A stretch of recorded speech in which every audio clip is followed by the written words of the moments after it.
Boa tarde a todas e a todos. Mais uma vez aqui estamos nestes diálogos imediatos, o último desta semana, quinta-feira. Hoje temos connosco o Nuno Nabais, professor e filósofo, do qual agradecemos desde já a sua presença para discutir connosco o tema ética e estética e a ligação com a nossa paz perpétua de Juan Mayorga. Contextualizando estes diálogos, o Teatro Estúdio Fonte Nova preparava-se no dia 13 de janeiro para estrear pela segunda vez A Paz Perpétua, de Juan Mayorga, já que a primeira tentativa, o ano passado, foi suspensa devido ao contexto do Covid-19. Infelizmente o mesmo aconteceu este ano e pronto, enquanto a estreia não acontece, da qual já temos datas de anunciar em primeiríssima mão, o espetáculo estreará dia 21 de Abril e irá até dia 25 de Abril, portanto temos aqui boas datas para finalmente conseguirmos apresentar para um público maior. Mas enquanto a estreia não acontece, propomos estas conversas online para discutir tópicos relacionados com o texto. E então lançámos o repto à equipa da Paz Perpétua a escolher um tema que a obra aborde, convidando assim em cada sessão um especialista a aprofundar o mesmo, criando um cruzamento disciplinar. Este tema de hoje foi proposto pelo ator Fábio Nóbrega Vaz, que infelizmente hoje por razões pessoais não se pôde juntar a nós, mas que propôs a sua personagem que ele interpreta no espetáculo é Cássius, e ele achou que faria muito sentido esta ligação e esta explicação de uma sociedade atual e os temas que a obra aborda relacionarem-se com discutirmos a questão ética, e por isso convidámos o professor Nuno Nabais, que agradecemos desde já, e pedi ao Nuno também que se apresentasse, e passo-lhe a palavra pedindo então que nos defina um pouco mais sobre estes conceitos de ética e estética à luz da nossa sociedade atual, como é que eles se aplicam, em que é que os vemos e também depois em que é que o Nuno vê que há aqui uma relação com o texto de Juan Mayorga. Obrigada, Nuno. Obrigado, Patrícia Paixão, por me ter querido envolver nestas vossas conversas imediatas, e agradeço também ao Teatro Fonte Nova ter querido levar à cena esta peça do Juan Mayorga. Já devem ter falado muito dele nas conversas anteriores, mas eu quero deixar aqui claro que tenho uma grande admiração pelo trabalho do Juan Mayorga, quer através das suas peças. Felizmente Portugal tem tido uma belíssima recepção do trabalho do Juan Mayorga. Alguns dos seus grandes textos já estão traduzidos e editados em português, sobretudo graças aos Estados Unidos e também à editora Cotovia, e é para mim muito agradável ver que há hoje uma companhia de teatro como a vossa que quer levar à cena esta peça. Esta peça, Paz Perpétua, é talvez aquela onde a formação académica do Juan Mayorga melhor se exprime.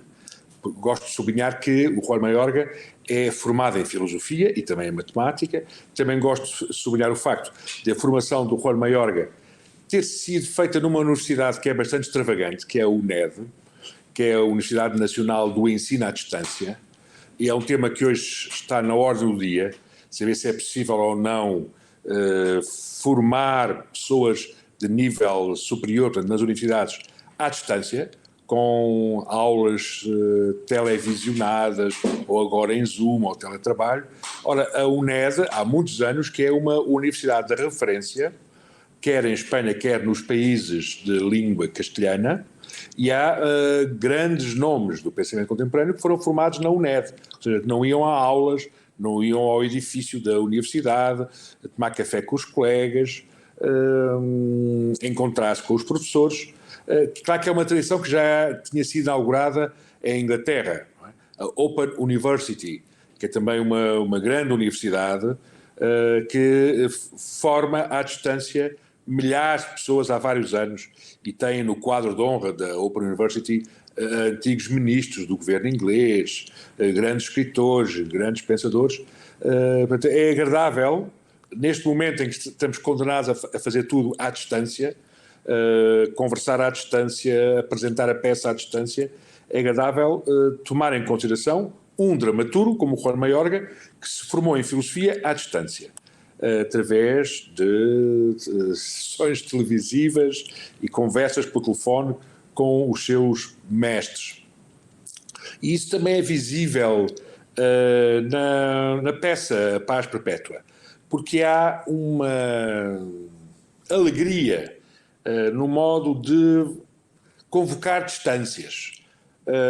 Por um lado, convocar o texto do Kant, A Paz Perpétua, que ele convoca não apenas porque retoma o título, mas porque há um conjunto de enredos nos diálogos entre os personagens da peça que, umas vezes de forma expressa, outras vezes de forma tácita, remetem para o contexto teórico desse livro do Kant, chamado A Paz Perpétua.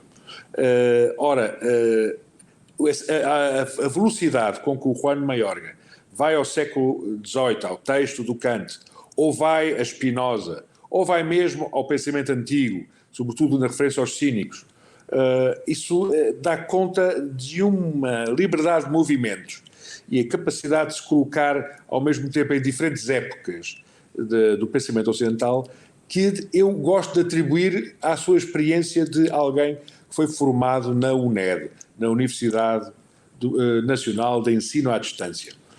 Há um gosto de atravessar distâncias e convocar proximidades que está muito presente nesta peça do Juan Mayorga. Outra coisa que eu gosto de descobrir nesta peça e que me encanta, porque sou profissional de filosofia, dou aulas de filosofia há quase 50 anos, comecei por dar aulas no ensino secundário, dei 7 anos de aulas no liceu, depois concorri a assistente na Faculdade de Letras e há 36 anos que dou aulas no Departamento de Filosofia da Faculdade de Letras.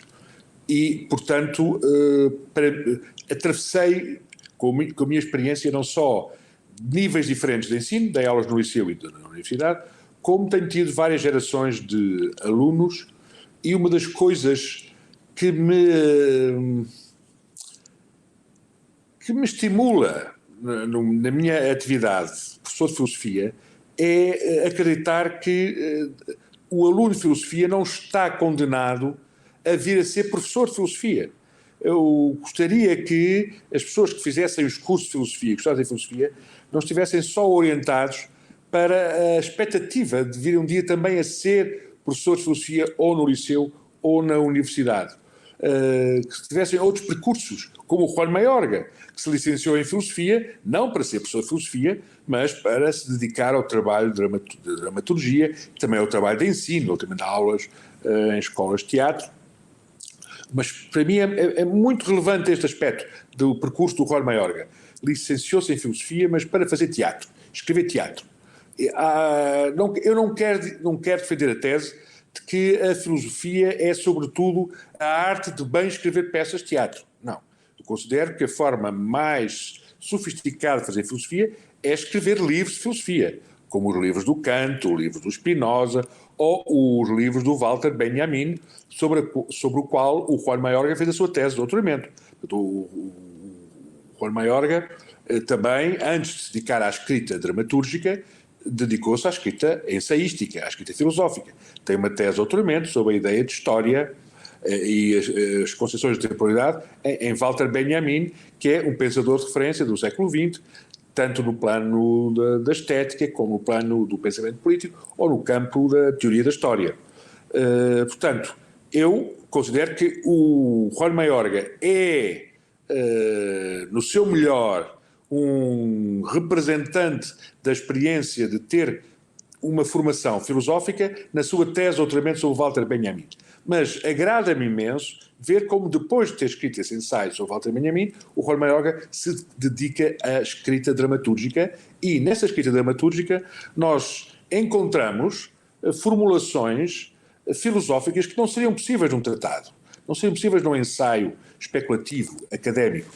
E, portanto, eu muitas vezes faço esse apelo também aos meus alunos, quando os encontro nas minhas aulas. Não pensem que, ao estudar filosofia, estarão condenados a ser apenas professores de filosofia. Há outros casos de pessoas que fazem outras vidas e dou normalmente o exemplo do Juan Mayorga, que para mim é dos mais eloquentes nesta capacidade de habitar em simultâneo um universo académico mais rigoroso e um universo, chamamos de estético, de trabalho dramatúrgico. Ora, eu tive a sorte, a Patrícia Paixão pediu para eu me apresentar brevemente. Eu tive a sorte de, para além de dar aulas no Liceu de Filosofia, dar aulas de Filosofia na Faculdade de Letras, durante 2 anos de ter sido professor na Escola Superior de Teatro e Cinema, quando a escola se mudou do Bairro Alto para a Amadora. Era o diretor da escola, o João Mota, e eu tinha acabado de publicar um livro sobre o conceito de tragédia em Nietzsche, e o João Mota achou interessante convidar-me para dar a cadeira da teoria do teatro e semiótica do espetáculo. E durante 2 anos, e foram 2 anos para mim fundadores da minha relação com a filosofia e assim da minha relação com as artes em geral, esses 2 anos, porque a escola inaugurou em 98, o edifício ainda não estava verdadeiramente concluído, portanto os meus alunos puderam fazer experiências cênicas maravilhosas em casas de banho que ainda não tinham portas, em terraços que ainda não tinham vedações. Foram 2 anos de grande experimentação do parte dos meus alunos e de experimentação da minha parte, onde eu procurei trabalhar temas filosóficos em cadeiras de teoria do teatro e de semiótica do espetáculo com os alunos, e de vez em quando cruzo-me com alguns dos meus alunos, que já lá vão mais de 20 anos e que hoje ocupam alguns lugares de grande responsabilidade no mundo do teatro. Estou a pensar, por exemplo, no Gonçalo Amorim, que é hoje o diretor do TEP, Teatro Experimental do Porto, que foi um dos meus alunos desse ano, e tive alunos excepcionais. De facto, foram uma geração não digo de génios, mas de figuras que já na altura eu percebi que tinham uma têmpera muito acima do comum e que se entusiasmaram também com as minhas incursões pela filosofia no interior de cadeiras de teatro. E depois dessa minha experiência fui convidado para dar a cadeira de Teoria do Trabalho do Ator durante 10 anos no curso de teatro de Évora. Portanto, entre 2001 e 2010, todas as semanas eu ia a Évora dar uma cadeira de Teoria do Trabalho do Ator, onde eu também conheci jovens de enorme talento, que hoje têm uma carreira importante na comunidade do teatro e do cinema, e onde foi possível eu aprofundar muitas ligações entre momentos da filosofia e momentos da teoria do teatro. Por outro lado, em 2007, criei a fábrica do Braço de Prata, numa antiga fábrica de material de guerra. Lá criei 8 salas de exposição para artes plásticas, 4 salas de concerto, a melhor livraria de ciências humanas de Portugal. Não é difícil, porque as livrarias estão tão poucos, e com um pequenino esforço fazemos a melhor livraria de ciências humanas do país. E também temos recebido peças de teatro, temos uma relação regular com o Teatro Meridional, de quem somos vizinhos, ali no Poço do Bispo. Portanto, com muita frequência, a Companhia Meridional vem fazer ensaios às salas da Fábrica de Braço de Prata e discutimos temas que sejam comuns ao trabalho da preparação das novas peças do Meridional e ao que nós vamos fazendo na fábrica. Portanto, desde 2007, enquanto responsável pela fábrica, criador da fábrica, mecenas da fábrica, porque todo o meu salário da faculdade é investido em sustentar a fábrica, porque não somos uma associação cultural, somos uma empresa privada, não recebemos um tostão do Estado, nem do Ministério da Cultura, nem da Gulbenkian, nem da paróquia. Vivemos com o dinheiro que conseguimos fazer no restaurante e nos bares, e os músicos recebem da bilheteira e as pessoas que fazem exposições recebem porque vendem as suas obras e 100% do valor das obras são para os artistas. Durante estes 14 anos já fizemos mais de 1000 exposições de artes plásticas. Portanto, estar a gerir, estar a administrar, estar a dirigir a fábrica do Braço de Prata confere-me o estatuto de um observatório permanente do que se faz nas artes em Portugal, tanto nas artes plásticas, já organizámos mais de 1000 exposições e nunca houve um artista que tenha exposto 2 vezes, portanto passaram pela fábrica do Braço de Prata mais de 1000 artistas plásticos, seja na área da pintura, do desenho, do vídeo, da escultura, da fotografia. Já recebemos muitas peças de teatro, temos algumas companhias que são quase residentes durante uns meses, que se apresentam na fábrica, temos os melhores concertos de jazz do país. Portanto, eu desde que estou à frente da Fábrica Braço de Prata, sinto que estou permanentemente mergulhado no que melhor se faz nas artes, pelo menos na capital, em Lisboa. Portanto, dessa confusão de percursos que caracteriza o meu currículo e nessa dedicação ao trabalho com as artes, eu sinto que tenho condições particulares para apreciar a peça do Juan Mayorga, que é justamente a peça de alguém que soube fazer essa transposição entre domínios, do domínio da filosofia para o domínio da experiência estética, e que tem teses sobre a ética e sobre a estética que são muito interessantes. Portanto, para mim deu-me imenso gozo ler a peça do Juan Mayorga, porque estive sempre a tropeçar em propostas, em figuras, em experiências, quer do campo da estética, quer do campo da ética, que estão muito bem formuladas naquela peça. Pronto. Esta é a minha apresentação. Podes-nos dar alguns exemplos, Nuno, já agora, daquilo que, tendo lido a peça ou relativamente à sua experiência, como está a falar, enquanto professor ou até na fábrica do Braço de Prata, como é que se manifesta esta ética? Como é que o Nuno vê estas manifestações de éticas presentes, por exemplo, na sua leitura na peça, mas também à luz do que tem sido a sua experiência de presença no mundo das artes, qual é que é o código, digamos assim, de manifestação de ética presente neste momento? O ponto de partida da peça é um dilema ético clássico, não é? Que no Kant esse dilema tem a forma de termos ou não termos o direito de mentir, e se não há circunstâncias, segundo o Kant, nas quais o princípio de não mentir tem que ser suspenso. Por exemplo, ele dá este caso, que há um caso hipotético.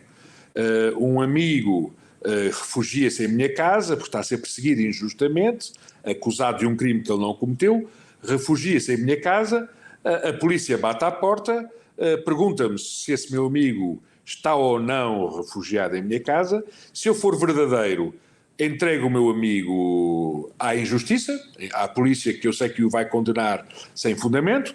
Se quero defender a justiça e quero defender o meu amigo, vou mentir.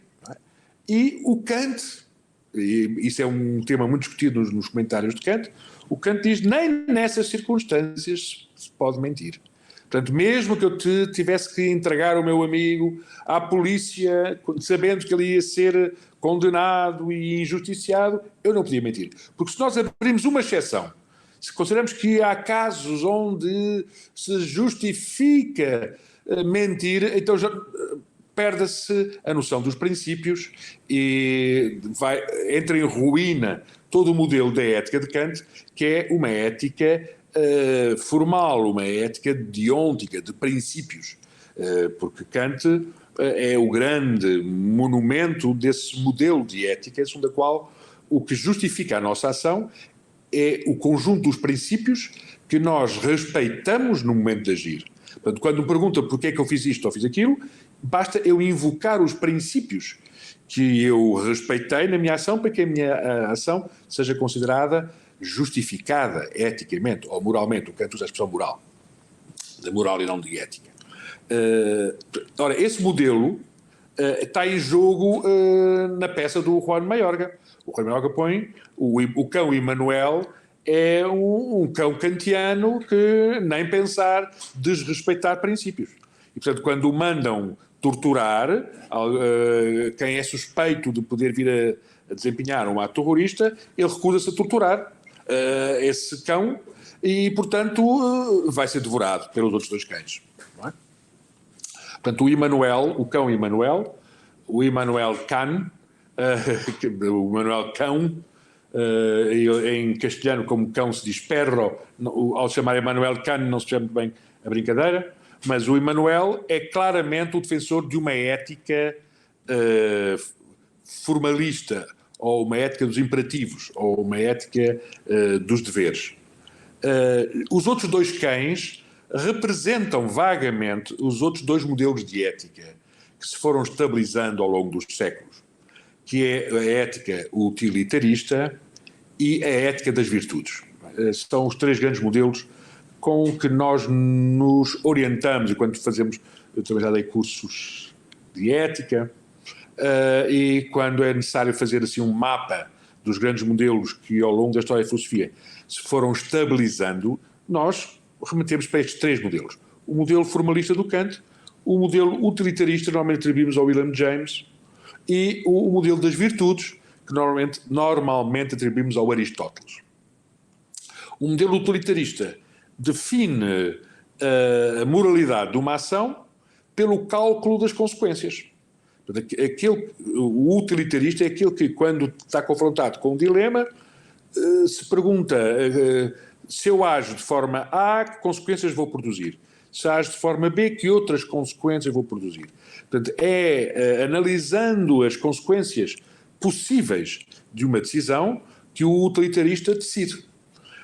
E qual é o princípio que ele deve seguir? É produzir o maior bem no maior número de pessoas que venham a beneficiar da minha ação. Isso é o que deve orientar a utilidade da minha ação. Produzir o bem, o benefício do maior número de pessoas. Mas a peça do Juan Mayorga está confrontada com a versão negativa deste princípio utilitarista, que é praticar o menor dos males, na medida em que os cães estão hesitantes entre 2 males. Não é? O mal de torturar uma testemunha possível e o mal de permitir que o atentado terrorista se realize e que morra muita gente. Qual é o menor dos males? É a versão negativa do melhor dos bens da ética utilitarista. Portanto, a peça começa logo com este dilema clássico, que é o menor dos males. E é um dilema que se punha de forma real. Esta é também outra das forças da peça do Juan Mayorga. É que no dia 11 de março de 2004 houve o famoso atentado na estação Atocha, em Madrid, que teve um impacto enorme, não só porque foi um atentado com imensas vítimas, mas porque provocou a queda do governo do Partido Popular e a vitória retumbante do Zapatero e do PSOE. Porque a primeira versão que saiu nos jornais do atentado é que o atentado teria sido cometido pela ETA. E, portanto, estavam a 3 dias das eleições e interessava ao Partido Popular dizer que a Espanha, de novo, está-nos completamente vulnerável ao terrorismo da ETA, e o Partido Socialista Operário Espanhol de certeza que não vai ser a barreira à ETA, portanto, se queremos impedir mais atentados da ETA, há que votar no Partido Popular. Quando um dia depois se percebe que afinal o atentado estava ligado à Al-Qaeda, que era provocada por uma célula radical islâmica, percebeu-se que o Partido Popular tinha sido obsceno em querer tirar partido de um atentado que eles já sabiam que tinha sido causado por uma célula de radicais muçulmanos, e, porque estavam em antevéspera de eleições, quis manter a ficção, a fake news de que o atentado era da ETA para ver se obtinham mais votos a favor do Partido Popular. E isso causou uma grande revolta na opinião pública, porque foi a primeira grande revolta contra fake news, produzidas pelo governo central espanhol, e teve esse efeito em cascata de produzir uma vitória retumbante do Zapatero e do Partido Socialista Operário Espanhol. Portanto, é um atentado que não só retoma todas as configurações dos atentados terroristas, a começar pelo de 11 de setembro de 2001 das Torres Gêmeas, de Nova Iorque. Este é o segundo grande atentado praticado por radicais islâmicos e, ao contrário do que aconteceu com o atentado do 11 de setembro, que reforçou as prerrogativas de controle do governo Bush, este atentado provocou a queda do governo do Partido Popular, que era um governo que tinha um conjunto de modos de agir bastante próximos do estado de exceção e das medidas de controle excessivo sobre as liberdades fundamentais dos cidadãos. Obrigada, Nuno. E é só, sim, e é só contribuir neste sentido, e obrigada desde já também pela contextualização em que é que do tempo e do contexto que a obra foi escrita, porque acho que é muito importante nós percebermos por que razões é que Mayorga escreve A Paz Perpétua e qual é que foi apesar de não se ter sido tão atrás, foram características muito específicas que levaram aqui e que também refletem esta ética que nós estamos a falar. Eu queria só partilhar também com o Nuno e com quem nos está a ouvir, para pôr aqui mais questões em cima da mesa que alimentem um bocadinho o tema. Aquilo que o Fábio, que interpreta Cássius no espetáculo, partilhou connosco. Então ele diz que fez este exercício de se colocar na pele do Cássius e dos seus propósitos, convicções, ao mesmo tempo resgatando o que escreveu na altura ao propor este tema. O que lhe surge na cabeça quando pensa em ética e estética é de que forma é que a ética e a estética podem ser uma coisa só, ou que as distingue inequivocamente. No espetáculo fala-se sobre o que é ética, em vários sentidos. És mais ético quanto maior for a tua capacidade de renúncia a nível pessoal em prol do teu trabalho. És mais ético quando a pessoa e o trabalhador são um só. És mais ético quanto mais te esforçares pelo teu trabalho. És mais ético quanto mais completo fores no teu trabalho. No caso da paz, bom lutador, bom indivíduo filosófico, bom indivíduo que vence o passado, mais valioso, quanto pior for o seu passado e mais vitorioso quando saiu desse passado. Portanto, há aqui todo um nível de condições de avaliação ética, digamos assim. Portanto, a ética no trabalho é a capacidade de renúncia em prol do trabalho, diz ele. O trabalho de 24/7 que aparentemente, verdadeiramente serve à sociedade. Pronto, eu ponho reticências, não é? A forma de vida de ser esse trabalho. Portanto, num trabalho em que a missão de paz é aparentemente o único propósito, vale tudo. Tudo é ético. A pessoa mais bela, o cão neste caso, moralmente falando, é que supera mais obstáculos. A que caiu e se levantou mais vezes, pergunta ele. Mesmo este trabalho, sendo de uma urgência vital, é ético, mesmo quando renuncia à família e aos amigos, mesmo aqueles que estão prestes a sucumbir. Pronto, e acho que são aqui perguntas que nós também podemos colocar em cima da mesa relativamente àquela que é a ligação também que o Fábio viu com estas questões todas que nos pôs na paz perpétua. Portanto, passaria agora ao Nuno, caso o Nuno queira comentar algumas destas questões. Sim, é muito interessante que o Fábio tenha destacado as afirmações sobre o que é ética, que dizem respeito ao terceiro modelo de ética, que também está presente, e muito bem, na peça do A Paz Perpétua. Porque há o modelo kantiano, o modelo dos deveres, que é interpretado pelo Emmanuel. Há o modelo utilitarista, que é interpretado por John John. E há o modelo das virtudes. Como é que se chama o terceiro cão? Como é que se chama o terceiro cão? John John. Não, John John, e há um terceiro, como é que é? Há o Emmanuel, o John John. E o Odin. E há o terceiro. Odin, exatamente, o Odin. Ora, o Odin interpreta, e por isso é que o Fábio se identificou com o Odin, porque interpreta o modelo da ética das virtudes. O que é o modelo da ética das virtudes? É considerar que, no momento em que eu tenho que tomar uma decisão grave, aquilo que deve orientar a minha decisão não é saber quais são os princípios que eu posso invocar, como no caso do Kant, quais são as consequências que eu posso antecipar, como no caso do William James e dos utilitaristas, mas quais são as virtudes que eu adquiro ou que eu potencio ao decidir de uma maneira e não de outra.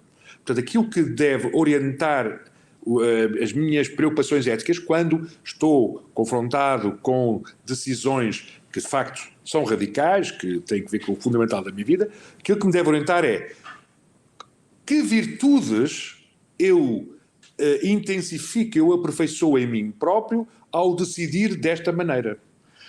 Por isso é que há uma ética do trabalho. Se trabalhar de uma certa maneira, eu torno-me melhor trabalhador. Se eu agir de outra maneira, eu torno-me mais inteligente, torno-me mais capaz de, desenvolvo faculdades, desenvolvo virtudes, que é isso que significa virtus, quer dizer faculdade, potência, capacidade de agir. Portanto, se eu em cada momento não sei o que fazer, porque não consigo calcular convenientemente as consequências da ação, não vejo que os princípios kantianos me possam orientar um conjunto de normas, então devo estar determinado, devo estar orientado pela luta por mim, por reforçar o que sou, reforçar as minhas competências, reforçar as minhas virtudes. Ora, é interessante, justamente, que o Odin é esse cão que está orientado por uma ética das virtudes, se bem que, e o Fábio foi muito feliz na maneira como destacou justamente essas formulações que dão conta desse outro modelo ético, que é o modelo das virtudes. E aqui, este modelo das virtudes permite-me, não sei se tenho mais 5 minutos, Patrícia, para desenvolver aqui um tema, que é este tema da ligação entre estética e ética.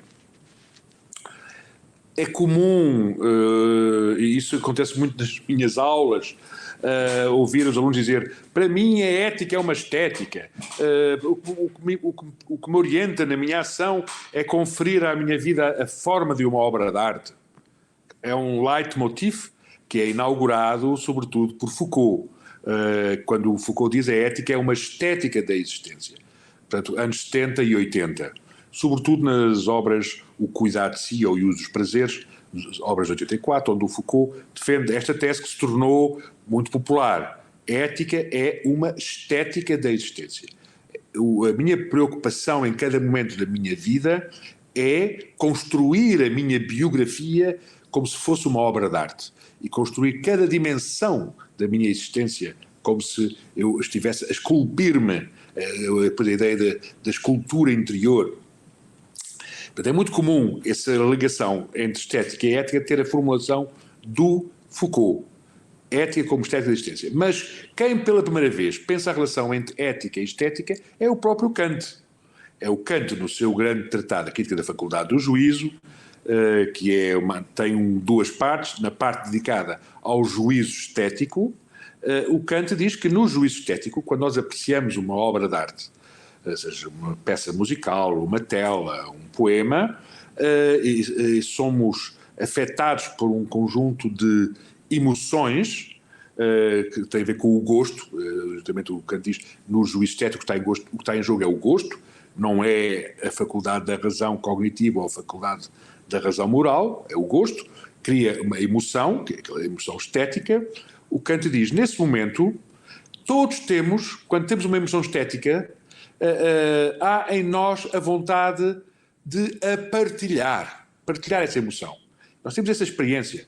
Quando de repente estamos no carro e ouvimos uma música nova, que telefonamos logo à namorada: pá, ouve a música, isto é giríssima, vai ver no Spotify, grava isso. Para nós, aceder a uma experiência estética forte é querer partilhá-la com as pessoas com quem sentimos afinidades. O Kant daí conclui uma coisa que vai ser muito importante em todo o século XIX, em todo o romantismo. É que é pela experiência de partilha de uma emoção estética que se fundam as comunidades humanas. A comunidade não é fundada num pacto social à Rousseau. A ideia de comunidade é fundada na partilha de emoções estéticas, entre as quais há afinidades. Aquilo que depois o Goethe chamará as afinidades electivas. Nós elegemos os outros por afinidades e construímos uma comunidade. Portanto, e a comunidade é a grande, chamemos-lhe, matéria-prima da experiência ética. Porque agir de forma ética é quando a minha ação tem que tomar em consideração o efeito sobre os outros. Portanto, os outros são os outros da minha comunidade. Ora, como é que a comunidade se constitui? Através de uma experiência estética. Através da experiência de partilha de uma emoção estética. Portanto, é o Kant. E isto, como digo, teve imensa importância em todo o romantismo, no Schiller, sobretudo nas casas de estética, mas mesmo num Hegel, num Goethe, num próprio Schopenhauer, e mesmo Nietzsche pode ser visto como um herdeiro dessa descoberta de Kant, segundo a qual, na experiência estética, encontra-se o fundamento da matéria da ética, que é a constituição de uma comunidade política. Portanto, temos duas maneiras de pensar a relação entre ética e estética. Temos a maneira Foucault, anos 70 e 80 do século XX, em que pensa a relação entre ética e estética sob a fórmula conferir à minha existência o estatuto de uma obra de arte, isso seria a ética, e temos a formulação Kant, que é reconhecer que na experiência estética está o fundamento da nossa condição ética. Ora, o que é interessante, Patrícia, na peça do Juan Mayorga é que ele introduz uma terceira maneira de pensar a relação entre ética e estética, que é através da ética das virtudes. É que através da ética pensada não como deóntica, nem como utilitarista, é pensar a ética como um exercício de si, um desenvolvimento das minhas virtudes, das minhas capacidades. Então, esse trabalho de desenvolvimento das minhas capacidades é um trabalho de exercício, que é um trabalho de artista, de criação. Portanto, já não é tanto como o Foucault dar como que uma patine estética à minha existência, é dedicar-me a um exercício permanente de mim para intensificar as minhas faculdades, intensificar as minhas virtudes. E aqui o Mayorga já não está a pensar no Foucault, mas eu acho que ele está a pensar no Sloterdijk. A peça do Mayorga é contemporânea da grande obra do Peter Sloterdijk, que há uma boa tradução em português, que é Tu Tens de Mudar de Vida, onde o Sloterdijk fala da antropotécnica, fala das tradições, das SES, as tradições de exercícios de si, que em certas épocas da história da humanidade produziram figuras excepcionais, quer no plano do pensamento, quer no plano das artes. Essa antropotécnica, esse exercício de si, é a terceira maneira de pensar a relação entre estética e ética. Pensar que nós intensificamos o que somos, tratando-nos como se fosse uma obra que tem que ser aperfeiçoada numa verticalidade infinita. É muito interessante porque... Obrigada, Nuno. Ia só dizer que é muito interessante porque na última conversa em que falávamos de conflito interno e externo, se falava aqui sobre a questão dos valores também e como o teatro poderia ajudar na construção destes valores.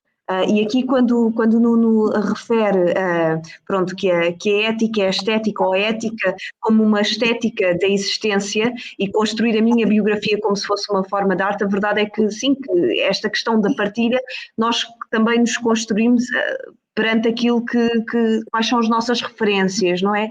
Mas isto também me leva a pensar aqui nestes exemplos que o Nuno dá destas três éticas, a ética das virtudes, a ética dos deveres, a ética utilitarista e a ética das virtudes, quais é que são os lados, os downsides, não sei bem como é traduzir, mas porque esta ética, por exemplo, das virtudes, poderá ter aqui a problemática, a meu ver, quando as virtudes não são corretas, não é? Quando as virtudes que nós temos não são aquelas...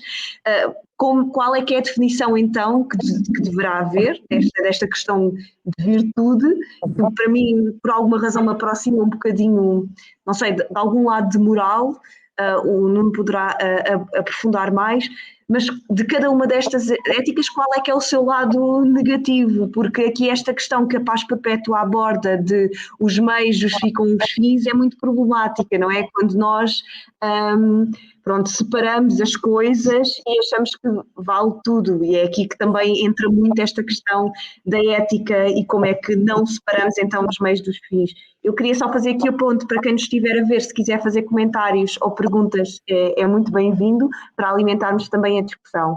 Vou passar ao Nuno então, obrigada.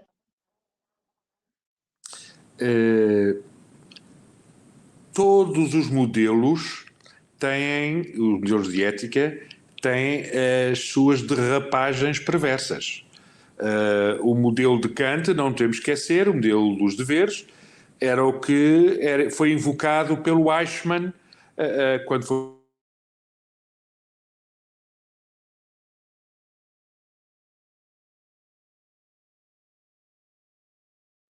depois, no fim da Segunda Guerra Mundial, fugiu para a Argentina, foi capturado pela Mossad, pela polícia israelita, levado para Israel e em 1961 foi julgado como criminoso de guerra, por ter sido o principal responsável pelos milhões de mortes dos judeus em Auschwitz. E o Eichmann disse: eu fui apenas kantiano.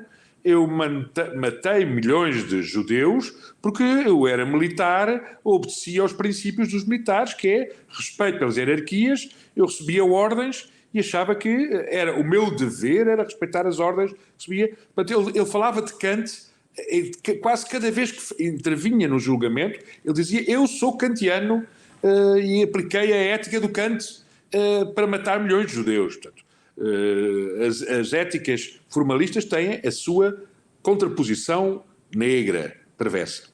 As éticas utilitaristas também, que é justamente esse princípio, os fins justificam os meios. Em nome das consequências da minha ação, eu às vezes faço coisas com as quais não estou muito de acordo, mas o que me interessa é a consequência daquilo que eu faço. E, portanto, esses fins justificam todos os meios e nós sabemos como esse princípio de que os fins justificam os meios tem produzido as piores catástrofes na história da humanidade. Portanto, que é também a versão negra da ética utilitarista. E a ética das virtudes também tem a sua dimensão perversa, porque, e o Sloterdijk brinca um pouco com isso, qualquer virtude que nós possamos enunciar, como a virtude da coragem, a virtude da honestidade, a virtude da ousadia, a virtude da inteligência, aplicado a um traficante de droga, dá efeitos terríveis. O tipo é honesto, presta contas ao tipo que lhe vende a droga, o tipo é corajoso, o tipo é tudo, mas está a matar milhões de pessoas que consomem drogas ou que vão ter que sacar de uma metralhadora num certo momento do tráfico. Portanto, todas as éticas têm a sua dimensão noturna, a sua dimensão, chamemos de diabólica. Por isso é que a ética não é um conjunto de preceitos, seja a ética de Kant, da utilitarista ou a ética das virtudes, não basta ler os preceitos para entrar na santidade. Não, a ética, mais do que a relação com modelos de ação, a ética é um lugar de problematização. É onde a nossa existência, de facto, nos obriga a quebrar todas as evidências e a reinventar a maneira de pensar a partir do zero. Obrigada.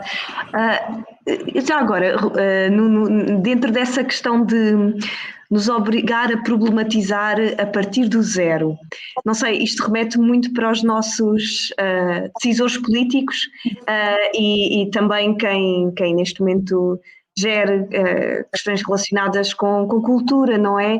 De que forma é que o Nuno acha, isto é uma pergunta um bocadinho abrangente e acho que não é nada fácil provavelmente de responder, mas a nível da opinião pessoal, como é que esta ética poderia ser mais incutida nos meios de decisão política e de poder?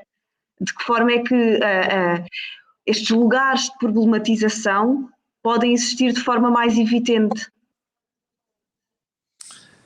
Pois, isto é um tema que está na ordem do dia. Saber se os nossos políticos perdem em não orientar a sua ação por critérios éticos, em vez de ser apenas por critérios políticos. São os políticos, o da gestão dos financiamentos, gestão dos interesses da comunidade, e eu sou contra essa ideia de que o que falta à política é ética. A ética é do domínio dos abismos interiores.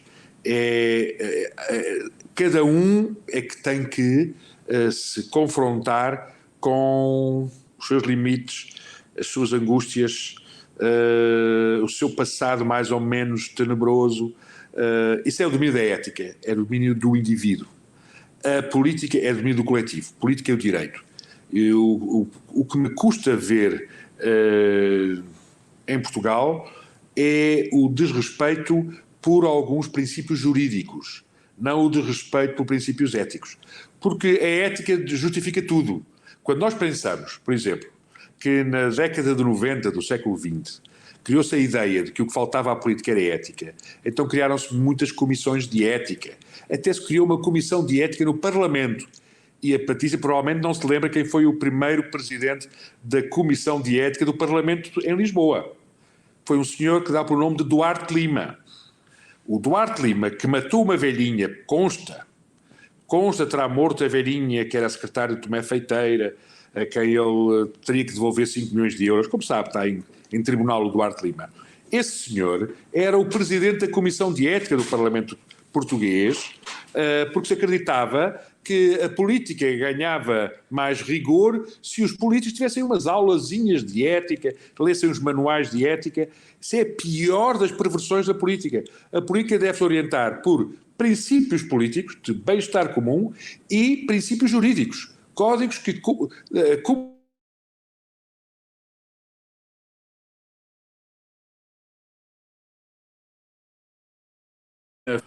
eu sofro todos os dias estas questões da política de cultura, porque na Fábrica Brás de Prata nós fechámos a fábrica, os músicos deixaram de poder fazer concertos, deixaram de poder receber dinheiro, estamos a concorrer a subsídios para os músicos.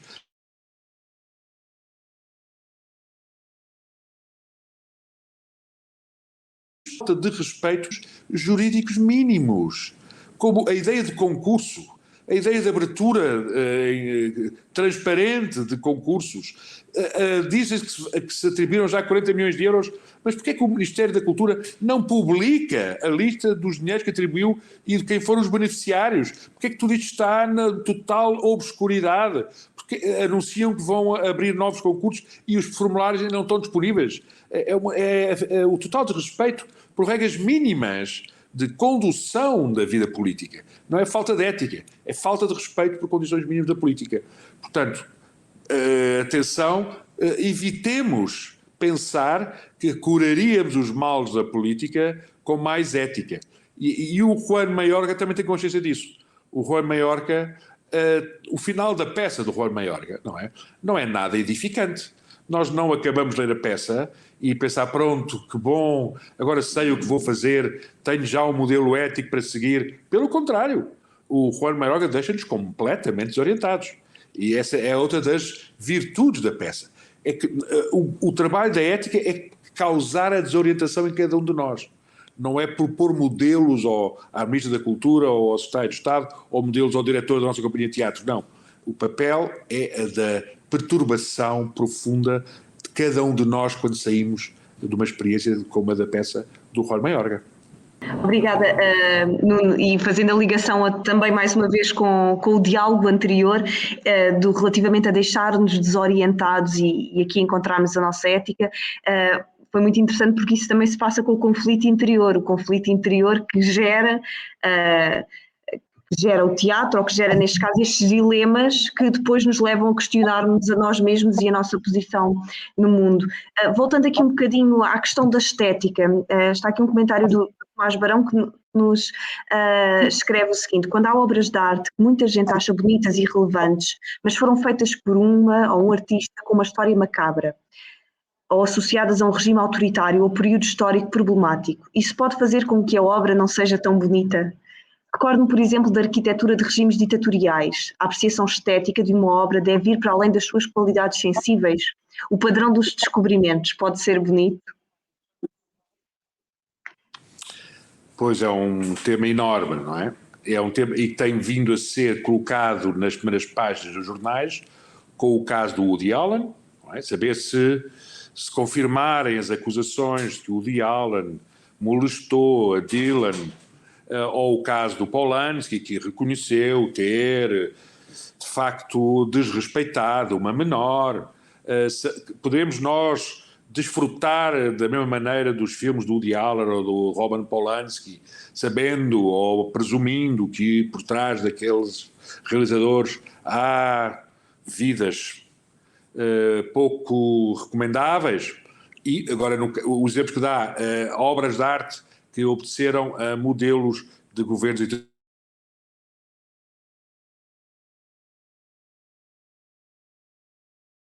feita em Itália, na Alemanha, em Portugal e em Espanha, em regimes nazis. Claro que toda a nossa apreciação estética está marcada por uma referência ao autor e referência à sua inscrição numa época, num conjunto de determinações políticas, sociais.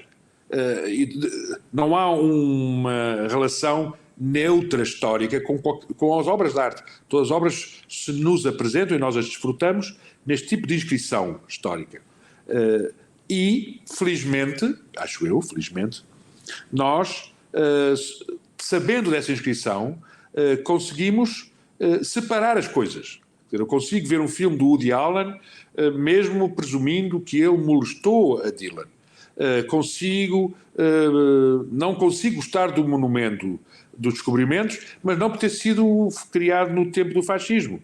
Porque quando eu olho para o mural do Almada Negreiros na Gar Marítima de Alcântara, que foi também encomendada na mesma época do Monumento dos Descobrimentos, eu fico deslumbrado com aquele mural do Almada Negreiros, que é das grandes obras do chamado neorrealismo pitagórico. Portanto, há critérios estéticos que, de facto, têm uma certa dimensão histórica, mas há outros que ultrapassam a sua inscrição histórica e que se impõem como absolutamente merecedores de um olhar e de uma admiração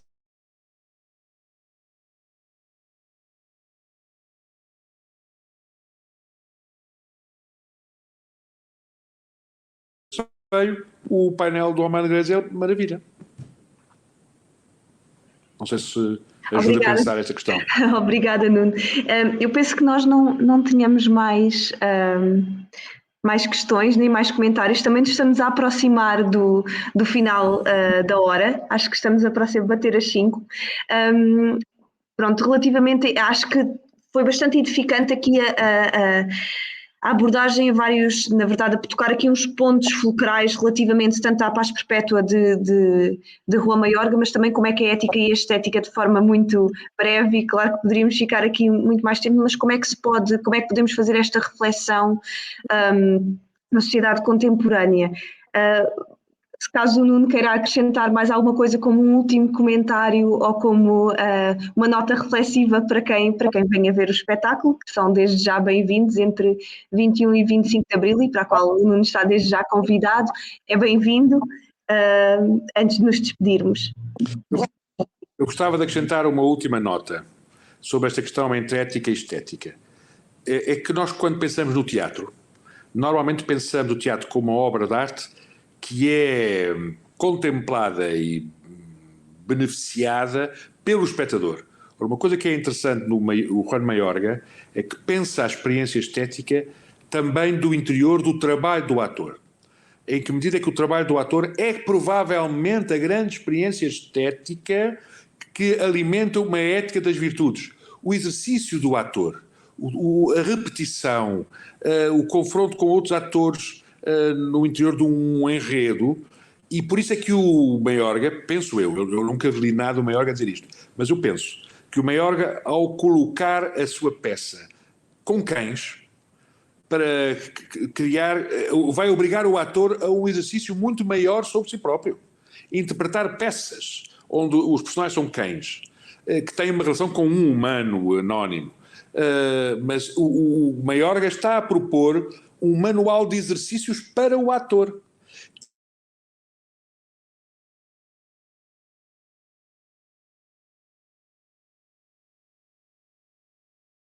Para tratadores, também podemos ter uma experiência estética, mas o fundamental já foi dado. No que aconteceu nos bastidores, no que aconteceu durante meses de preparação. Então vocês que estão a adiar a peça e que têm que voltar aos ensaios e repensar, isso está a ser fundamental para a vossa companhia de teatro, que é adiar e ao mesmo tempo repensar, refazer, é dos exercícios mais sofisticados de relação entre estética e ética. É essa que vocês vão passar. É só esta última coisa. Obrigada. E é muito interessante porque nós temos tido aqui nas semanas anteriores, tivemos já três dos atores, eu inclusive, a Sara Túbio Costa e o Carlos Pereira, em que inclusive refletiram e refletimos um bocadinho, e isto também são estes temas que nós propomos, são um bocadinho sobre a nossa reflexão relativamente àquilo que é a nossa perspectiva do espetáculo e do texto, não é? Por exemplo, para mim surgiu muito a questão da violência e não violência, e foi convidado o Peter Gelderloos e sobre esta questão ele escreveu um livro sobre como é que a não violência protege o Estado. Daqui, e continuamente surgem mais questões, e há aqui outra questão que dentro daquilo que o Nuno disse, que é o voltarmos a fazer, e ao voltarmos a fazer este espetáculo é muito físico. O espetáculo, nós estamos, fazendo aqui um pequeno spoiler também, estamos numa arena, num ringue, e é em 360, com visão 360, e há muita envolvência física. E incrivelmente, o Nuno há bocadinho falava de Spinoza, acho que tem que haver aqui esta sensibilidade também não cartesiana, em que há muita coisa que passa para o corpo e que acaba por ser impregnado no corpo e que nos acaba depois por fazer a reflexão. Não é uma coisa distinta nem separada que nós temos experienciado nestes meses de trabalho e que nos transformam e que nos reconstroem e dobram também muitas vezes. Portanto, tem sido um processo muito interessante também a esse nível. Pronto, muito obrigada. Muito obrigada, Nuno, pela sua presença, pela sua disponibilidade, pela sua contribuição para nos esclarecer também muito sobre temas que são tão falados e abordados, mas raramente compreendidos. Eu acho que se nós usamos os contextos, os conceitos, eles têm que ser um bocadinho definidos e explorados. Só de dizer também que para a semana continuaremos com as nossas conversas, com os nossos diálogos imediatos. Na terça-feira temos o tema de competitividade e cooperação com a professora convidada. A conversa será em inglês, mas teremos uma tradução livre, que será a professora de Filosofia Política, escritora e editora Ruth Kina, que tem escrito também bastante sobre a questão de violência, a questão anarquista. Também vai falar um bocadinho de Kropotkin, nesta questão da ajuda mútua e da importância da cooperação na sociedade versus competitividade também. Isto será na terça-feira, 23 de março, das 4 às 5, um tema proposto por Graziela Dias, que interpreta o papel do Humana, e na quinta-feira, 25 de março, das 4 às 5, também teremos o autoritarismo da agenda securitária em nome da democracia. E teremos Mamadou Ba, o tema proposto por Leonardo Silva.